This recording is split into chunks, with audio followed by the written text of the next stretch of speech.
قرآن ہے. میں نے کہا یہ نہیں کام آئے گا پاسپورٹ بنوائیے. کام سیاحت کو نہیں جا رہے ہیں، حج کو جا رہے ہیں. حج کو جائیے یا عمرے کو جائیے، بغیر پاسپورٹ کے انٹر نہیں ہونے دیے جائیں گے. تو ایک ملک تو بغیر پاسپورٹ کے انٹر نہیں ہونے دیتا. قرآن خالی کافی نہیں ہے جب تک پاسپورٹ نہ ہو.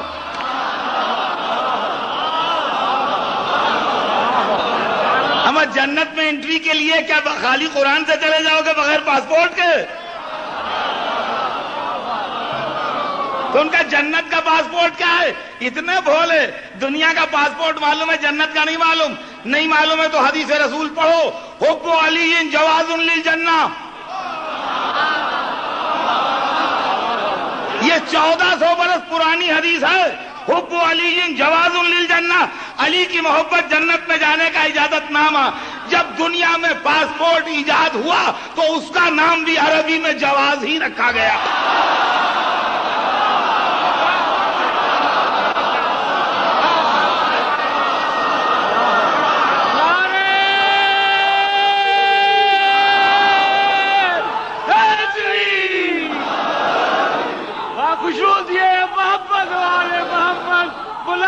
سلمان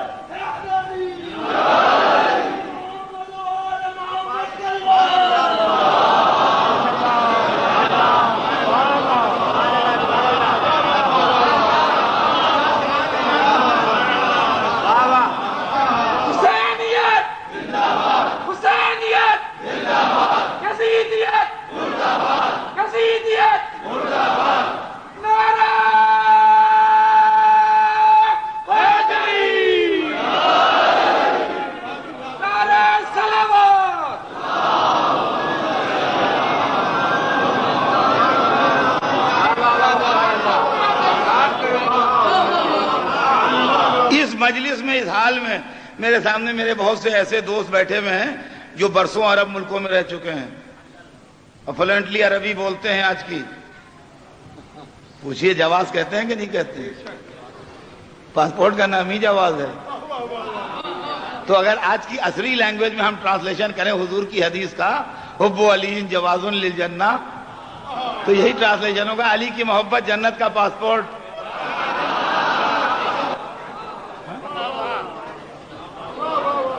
بغیر پاسپورٹ کے جنت میں انٹری نہیں ہوگی.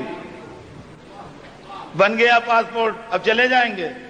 ان کا نہیں، ابھی نہیں جائیں گے، ویزا تو لیجئے. ان کا ویزا کیا ہوتا ہے؟ کہا جس ملک میں آپ جانا چاہتے ہیں اس کا ایک نمائندہ یہاں رہتا ہے، اس کے پاس جائیے، جب وہ اجازت دے جب جائیے گا.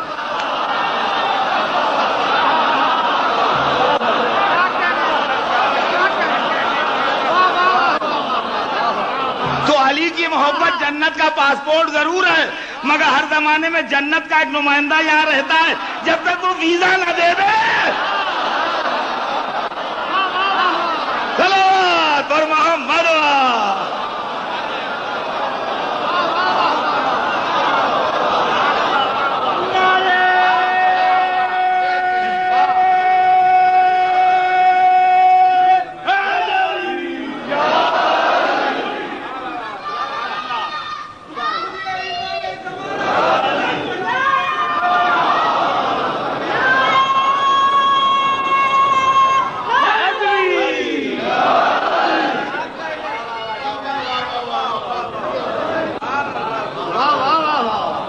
اچھا خیر، چلیے مکے چلیے. اب وہاں چلے تو کیا ہوا صاحب؟ ان کا یہ میقات ہے. کیا کریں یہاں سے؟ دیکھیے یاد قربانی ہے، اسماعیل ہے اور ابراہیم اور اسماعیل کی قربانی کی یاد. تو یہاں یہ کپڑے اتاریے. کیا مطلب؟ کا احرام بندھے گا. کیا بندھے گا؟ کا بغیر سلے کپڑے، بغیر سلے کپڑے. ایک چادر بندھے گی اور بندھے گی بھی اس طرح کہ اس میں گرہ نہیں لگے گی. وہ تو خدا سلامت رکھے بیلٹ کو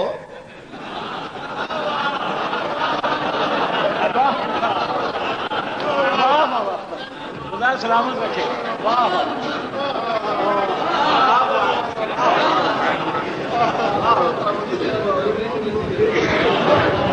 ہاں، وہ جیسے لنگی میں گرا لگتی ہے، وہ گرا لگانا جائز نہیں ہے. یہ آپ سب کو معلوم ہوگا جو حج کو جا چکے ہیں. سمجھے آپ؟ اور ایک چادر اوڑھیے. اب شاہ و گدا برابر ہو گئے،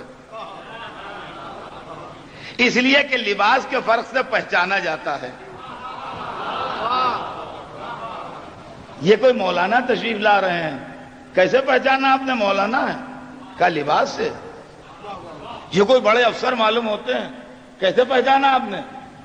لباس سے. یہ کوئی بڑے رئیس معلوم ہوتے ہیں، کیسے پہچانا آپ نے؟ لباس سے. یہ بادشاہ لگتا ہے کہیں کا، کیسے پہچانا؟ لباس سے. تو معلوم ہوا کہ لباسوں کے ذریعے انسانوں نے ایک دوسرے کے درمیان تفریق کر لی ہے. یہ تاج شاہی، یہ قبائے شاہی، یہ عصائے شاہی، ریڈ آف امپائر، یہ سب چیزیں کیا تھیں؟ پرانے زمانے سے یہ تفریق کے ذرائع ہیں، تاکہ معلوم ہو کہ عام آدمی کون ہے، خاص آدمی کون ہے. یہ چیزیں وی آئی پیز کی نشاندہی کرتی ہیں. تو جناب جو کلاه پہنے اس میں کلغی لگی ہوئی ہے تو معلوم ہے کسی ملک کا نواب ہے، کہیں کا علاقے کا رئیس ہے. تاج پہنے بیٹھا ہے تو وہ تاج جو ہے وہ اس بات کا اظہار کرتا ہے کہ یہ ملک ہے، سلطان ہے کہیں کا. تو یہ تمام باتیں ہوتی ہیں. اسی طرح لباسوں میں فرق ہوتا ہے. اب اللہ کے دربار میں آ رہے ہو تو فرق مٹا کے آؤ. تم نے لباسوں کے ذریعے چھوٹے بڑے کے فرق کو پیدا کیا، ہماری سرکار میں آ رہے ہو تو چھوٹے بڑے کے فرق کو مٹا کے آؤ. دیکھیے مذہب کی اسپرٹ کو سمجھیے کیا ہے. مذہب کی اسپرٹ کیا ہے؟ نماز میں ثواب ہے بہت بڑا. نماز کیا ہے؟ اللہ محتاج نہیں ہے سجدے کا، مگر نماز غرور شکن ہے. انسان کا مغرور سر جھکتا ہے، تو غرور کو توڑنے والی طاقت کا نام ہے نماز.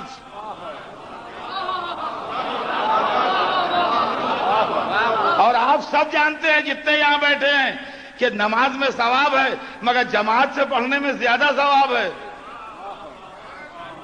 اس میں کوئی شک کسی مسلمان کو نہیں ہے کہ نماز پڑھنے میں ثواب ہے، مگر جماعت کی نماز کا ثواب زیادہ ہے. کیوں زیادہ ہے؟ اس کی یہ بھی وجہ ہو سکتی ہے کہ غرور نماز میں بھی ٹوٹتا ہے، مگر جماعت میں چکنا چور ہوتا ہے. اس لیے کہ نماز میں خالی سر جھکتا ہے، جماعت میں ہمارا سر کسی کے پیروں کے پاس جھکتا ہے.